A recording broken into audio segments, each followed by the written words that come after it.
সালামু আলাইকুম। আজকে মিশন হরুক্ষেত, রওনা হয়ে যাব হরুক্ষেতের উদ্দেশ্যে।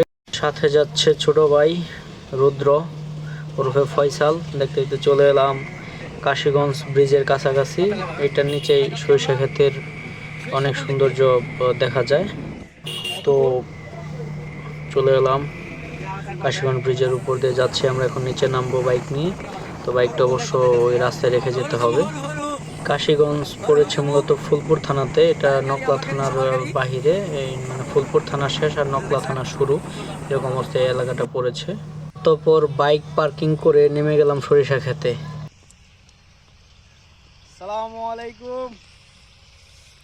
রোদের পরিমাণ খুব বেশি, সূর্য একদম সম্মুখ বরাবর রই।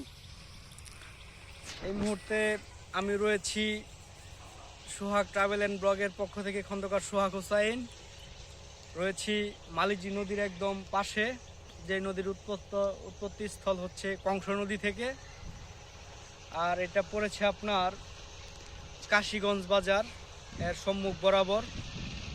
এখানে আপনার অতিরিক্ত পানি হওয়ার কারণে ফসলগুলা সব নষ্ট হয়ে যায়, যেই কারণে সব কৃষকেরা আর কি এই সরিষা ফুলের আবাদ করেছে পুরা হেক্টর জায়গা জুড়ে, শুধু সরিষা আর সরিষা। যেদিকে তাকাবে শুধু দেখবেন সরিষা।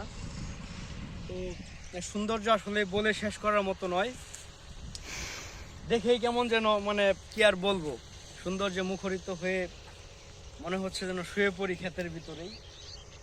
অনেক সুন্দর গান, দেখছেন বললে আপনারা বুঝতে পারবেন না। তাই সকাল সকাল দেরি না করে চলে এলাম সরিষা ক্ষেতের সৌন্দর্য নেওয়ার জন্য। সাথে আছে ছোট ভাই ফয়সাল, তাকে দিয়ে ভিডিও করাচ্ছি। হুন্ডা পার্কিং করে রেখে আসলাম রাস্তায়। তো আমাদের সরিষা ক্ষেত ভ্রমণ শেষ বললেই চলে। সাথে আছে ছোট ভাই ফয়সাল। এই হচ্ছে ফয়সাল, সে খুব ভালো ভিডিও করে। তো আমার ভিডিও দেখে সে বারবার বলছিল যে ভাই আমিও ব্লগ করব, আমিও এগুলো করব। তো আমিও তাকে বোঝাইতেছিলাম যে শুধু শুধু ওই ফ্রি ফায়ার বা আদার্স কোনো গেমে সময় নষ্ট না করে ইউটিউব চ্যানেল ক্রিয়েট কর, ওগুলো শিখ বা এইসব ব্লগ করা শিখ, খুবই ভালো হবে, ইন ফিউচারে খুব ভালো হবে। যাই হোক, আল্লাহ হাফেজ, সবাই ভালোই থাকেন। আসসালামু আলাইকুম।